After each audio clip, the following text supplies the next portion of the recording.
तानाशाह। हुकूमत की तानाशाही नहीं चलेगी, गवर्नमेंट की तानाशाही नहीं चलेगी। शासन और प्रशासन आजकल तानाशाही कर रहे हैं। अरे मेरे भाई, ये तानाशाह भला क्या है? तानाशाह है क्या? ये तानाशाह बोलते किसे हैं? ये तानाशाह क्या बात है?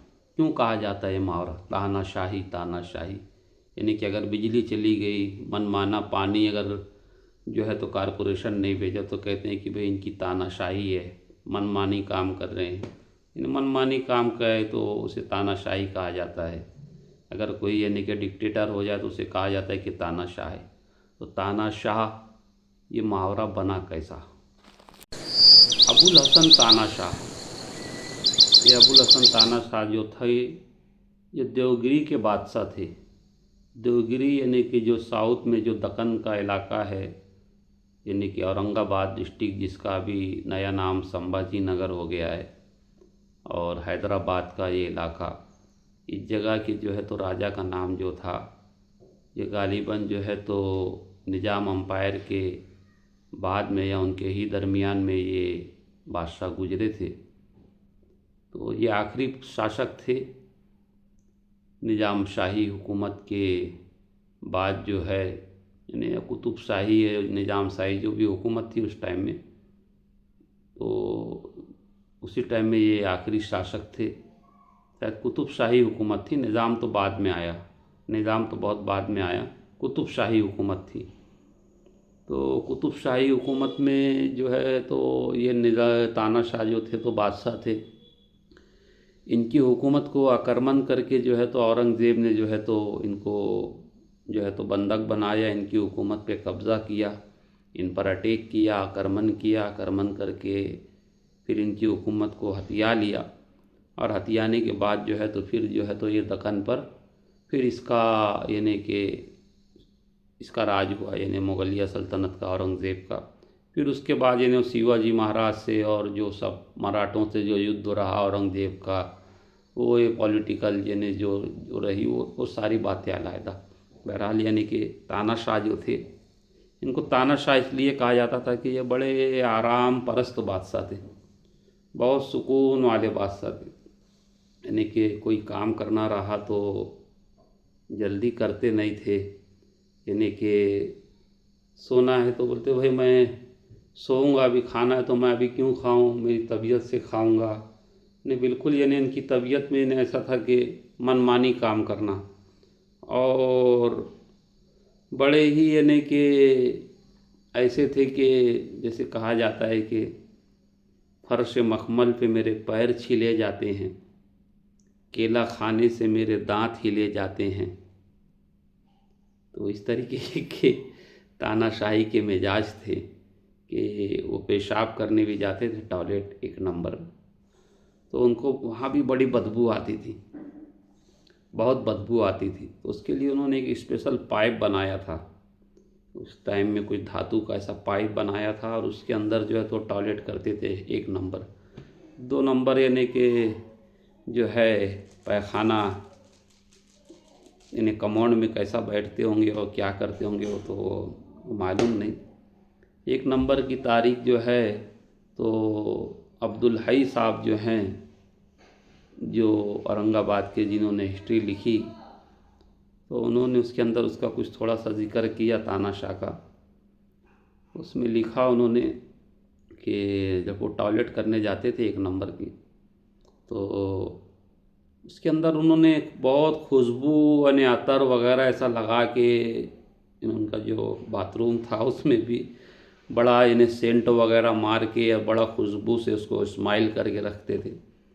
फिर उसके बाद कहीं जाके वो पेशाब करते थे। तो आज भी जो कहा जाता है कि भाई जो दक्कन के अंदर यानी जो आराम परस्ती या ऐश परस्ती आई, या साउथ के लोग यानी जो बाहर नहीं निकल पाए, या जल्दी यानी किसी को यानी कि बहुत एटीट्यूड जो है, ये सारा एटीट्यूड यानी जो रईयत जो हुई है बादशाह की वजह से हुई। यानी इसका बहुत सारा यानी अमल दखल तानाशाह का रहा। ऐसा यानी कि हिस्ट्री के अंदर यानी लिखा गया कि भाई रईयत यानी इन्हीं की वजह से, यानी जैसा यानी कि होता है ना, जैसा कि भाई तरबूजे के देख के खरबूजा रंग बदलता है, तो उसी तरीके से लोग तानाशाह को देख के यानी कि उनका जो है तो क्या कहते हैं मिजाज यानी आवाम ने भी अपना लिया। तो आज भी जो है तो ख़ास तौर से हैदराबाद और उसके आसपास के इलाक़ों के अंदर जो है तो थोड़ी सी यानी कि तकब्बुरी और यानी कि जाओ हशम यानी देखने में आती है। यानी कि एक ज़मीनी हकीकत है, यानी किसी के ऊपर तंज़ो या तसनी नहीं है। तो बहरहाल जो है तो ये तानाशाह जो थे तो ये पेशाब करने भी जाते थे तो उसके अंदर भी जो है तो इनका यानी कि मामला था कि बड़ा अतर वगैरह लगाते थे। अब जो दौलताबाद जो है फ़िलवक्त इन्हें औरंगाबाद के पास इन्हें संभाजी नगर में, तो वहाँ पर इन्होंने अटैक किया औरंगज़ेब ने, और वहाँ पे कब्ज़ा करने के बाद जो है तो तानाशाह को बंदी बना लिया। अब जब वहाँ बंदी बनाया तो वहीं पर तानाशाह रहता था। तो तानाशाह जो बादशाह थे तो बहरहाल यानी कि वो सूफिया किराम को औलिया अल्लाह को मानने वाले तो थे। अब यानी कि आदमी का अपना मिजाज है, वो ना माने यानी कि अहले बैत के भी मानने वाले थे, मज़हब अहले बैत रखते थे तानाशाह, मगर यानी कि भाई उनके यानी कि भाई इंसानी फितरत का तकाज़ा और है, मजहबी तकाज़ा और है। तो उनका जब आक्रमण हुआ, आक्रमण होने के बाद यानी सब सारी चीज़ें कब्ज़ा हुई, यानी दासियों के ऊपर भी कब्ज़ा हुआ, जो उनके वहाँ पे कनीज़ें थीं उनके ऊपर कब्ज़ा हुआ। अब जो है उनकी जितनी दासियाँ थी वो सारी की सारी औरंगज़ेब की रंडियाँ बन गई, है ना। औरंगज़ेब ने जो तो उसको अपने हरम में दाखिल कर लिया, और उसी के साथ में जो है तो एक वो जो पाइप जो था, तो वो पाइप जो है तो उसको जो है तो फ़ौज के हाथ में लगा, तो फ़ौज के लोगों ने उसको धो धो के और उसका बड़ा जो है तो इत्र बना के लोगों को बेचा। ही नहीं, उस वक्त के जो दाम थे अच्छे बड़े यानी कि कॉस्टली दाम में जो है तो उसको कॉस्टली प्राइस में उसको अच्छा खासा बेचा गया। तो वो जब बेचा तो वो औरंगज़ेब को भी वो खबर आई, तो औरंगज़ेब भी वो लगाया अतर कि भाई ये कौन सा ऐसा अतर है, वो तानाशाह लगाता था। तो उसने एक रंडी को बुला के पूछा कि ये जो तेरा बादशाह जो था तानाशाह, ऐसा कौन सा अतर लगाता था जिसकी इतनी खुशबू आती थी। तो उस रंडी ने कहा कि जान की अमान पाऊँ तो अर्ज़ करूँ, ये मेरे आलम पनाह जो थे तो इसके अंदर टॉयलेट किया करते थे। तो ये थी तानाशाह की यानी कि वो जिसकी वजह से मुहावरा बना। अब तानाशाह की कब्र जो है तो ये महाराष्ट्र के अंदर जो अभी फ़िलहाल संभाजी नगर है, यहाँ पर एक औलिया अल्लाह की बस्ती है खुल्दाबाद शरीफ। खुल्दाबाद शरीफ में हज़रत राजू कत्ताल साहब हुसैनी रहमतुल्लाह अलैह, जो कि हज़रत ख्वाजा बंदा नवाज के सुदराज के वालिद बुजुर्गवार हैं, उनके अहाता सेहन में ही तानाशाह की कब्र है। मैं इंशाअल्लाह उसकी वीडियो आगे डालता हूँ। और तानाशाह जो थे तो ये राजू कत्ताल हुसैनी रहमतुल्लाह अलैह के ही